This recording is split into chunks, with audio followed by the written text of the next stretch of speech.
mercredi 22 mai 2024. Bon, vous vous souvenez qu'à un moment donné, là, dans le délire, ils expliquaient, enfin donc des spécialistes expliquaient qu'il suffirait de prendre Kaliningrad et puis que voilà, la Russie bougerait pas. Bon, évidemment que les Russes, ils écoutent ça. Alors, résultat des courses, la Russie, Poutine et toute la clique, ils ont décidé de redessiner, les cartes maritimes. Carrément. Donc c'est le titre. Hein.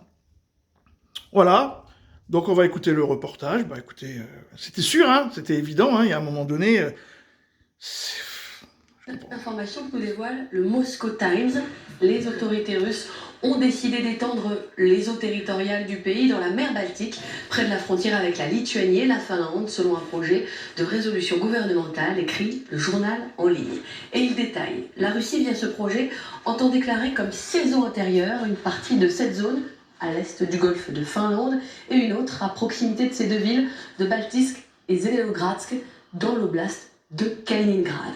Pour ce faire, elle prévoit de changer les coordonnées géographiques de certains points, notamment la zone de ces îles, ici marquée sur ma carte, et à la frontière de la Lituanie, les zones de l'isthme de Courlande et du Cap Taran, également marquées sur ma carte. Soit deux espaces situés, regardez, à proximité des deux grands ports russes de la Baltique, Saint-Pétersbourg, Kaliningrad, et donc deux espaces stratégiques. À partir de ces nouvelles coordonnées, de nouvelles frontières seraient établies. Comment ?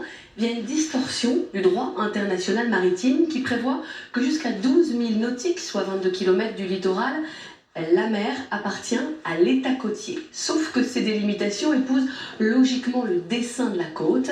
Les Russes les modifieraient donc pour obtenir des lignes droites, agrandissant ainsi, voyez, leur territoire. Les rédacteurs du projet se justifient ainsi. Les coordonnées géographiques actuelles établies par le Conseil des ministres de l'URSS en 1985 ne correspondent pas entièrement à la situation géographique actuelle. Il s'agit donc, selon eux, de les adapter.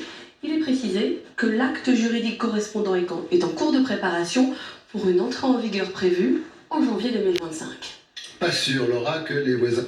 Bon, évidemment, ça ne plaît pas à tous ceux qui sont les voisins, mais encore une fois, cette histoire-là, ça touche pas les Américains. Hein. Les États-Unis, eux, pas leur côte, ils bougeront pas. Et nous, les Européens, enfin les Occidentaux européens, eh ben, on n'a pas les moyens de dire à Poutine, ben, faut pas le faire. Donc voilà, donc on avance un peu. Donc lui, il a été reconduit à ses fonctions, hein. Donc c'est quelqu'un de sérieux. Il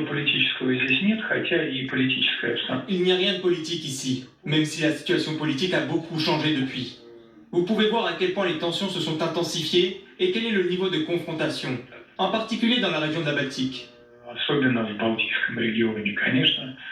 Bien entendu, cela exige de nos organes d'État qu'ils prennent des mesures pour garantir la sécurité.